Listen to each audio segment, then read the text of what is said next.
Hi, I'm Colin from Locks Galore. Today we're going to look at the Lockey C150 sliding cabinet door lock. It's a very versatile, smaller cabinet door lock. You can also use on closets, internal bifold doors and cavity doors.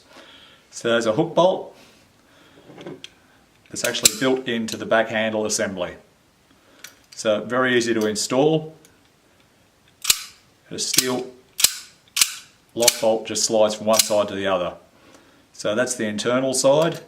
To mount it, you have mounting holes bottom and top. Those two holes would need to be drilled.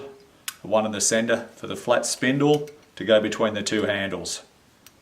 Nothing needs to be mortised into the edge of the door because the hook bolt that's doing the locking is actually part of the back handle assembly.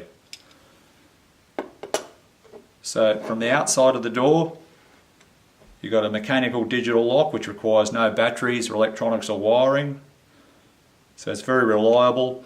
So to lock it, you simply turn the handle. You would only enter the code to unlock it. So this one's set to 2370.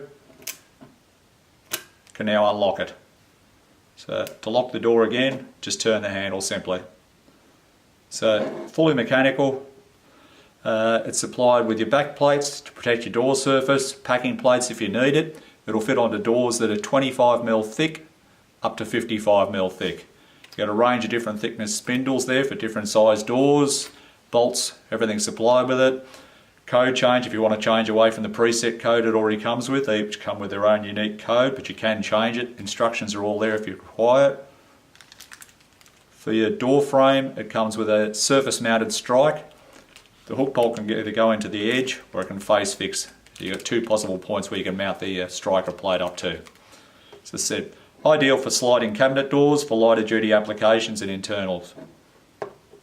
The Lockey C150 is a great little lock available from locksgalore.com.au. Thank you for watching.